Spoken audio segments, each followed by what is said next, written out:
It opened up so many opportunities for me to see people around me loving my daughter and like loving me. Like even if it was just something so small, it was so beautiful to see a community like built around her that she still has.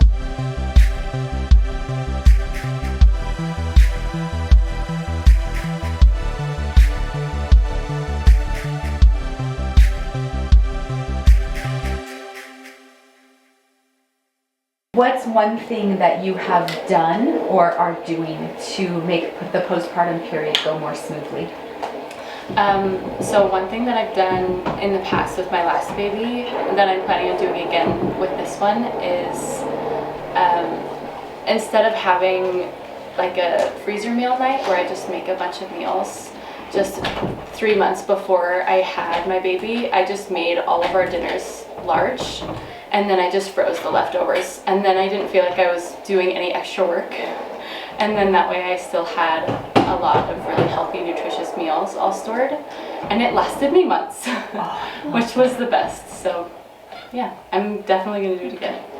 That's a great tip. That's a really good Yeah, that's a very good tip. I love that. Thank you. I've started doing something similar to where I'm super excited because we got a freezer for our garage. Because last time I just exclusively breastfed, which is great, and I want to do that again, but I also want to save up a supply. And anyways, that's kind of a side note, but the point is we have a freezer now for all that breast milk, but I'm also using it for freezer meals and doing kind of the same thing, just making too much food and then putting the leftovers in there, and then just trying to, as best as I can, gather as much support beforehand and having people that I know are going to have my back when I need them. And especially because my husband's not going to have paternity leave, and so I'm going to have a great postpartum doula who's going to come help out a little bit, and then just whatever neighbors and friends.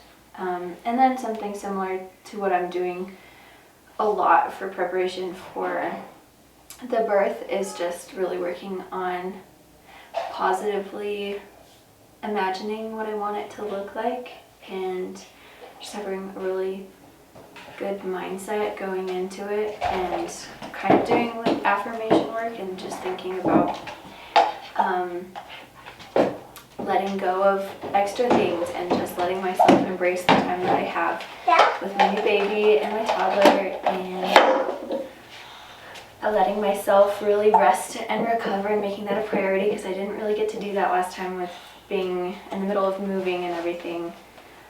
So just really setting, I guess, expectations for what I really would love to happen.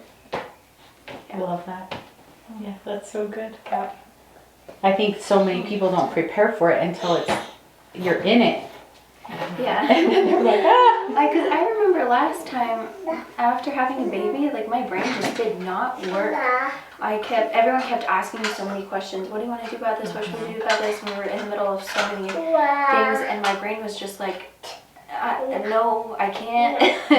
I've shut down. I just need to sleep and not think. But I was trying to push myself to think so much, and so now I know I should not be expecting myself to figure stuff out afterwards. My preparation was mental, so letting go of expectations and just letting myself be slow and be in the moment, because I remembered with my son that I blinked and he was like 3 months old. So in the middle of those sleepless nights where, baby is waking up every 30 minutes, every hour, and just you're the only one that can comfort them, just not letting it get to me and realizing this is going to be such a short time.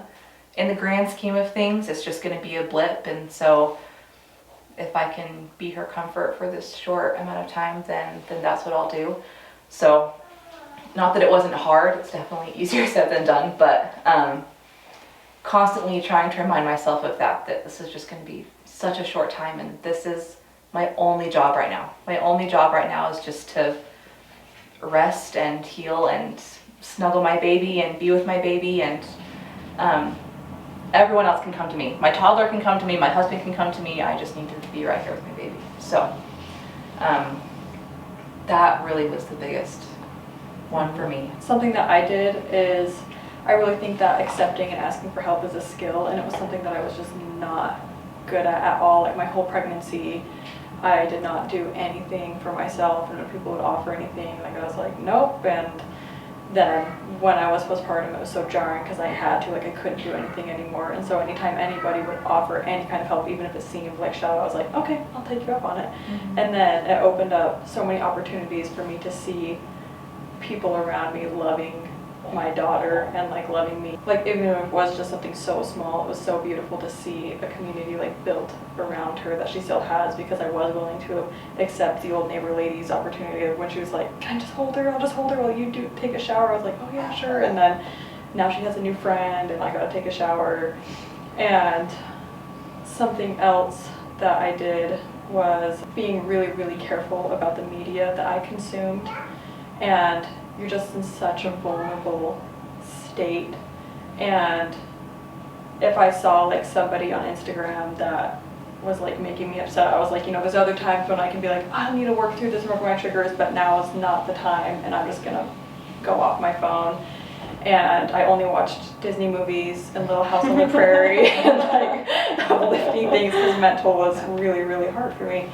And so I was really careful about what I allowed into my space so that I could just be fully focused on learning my new roles and getting to know my daughter, instead of being disturbed all night from a video I watched on Instagram, or being concerned with things that didn't really matter in the grand scheme of things anyways.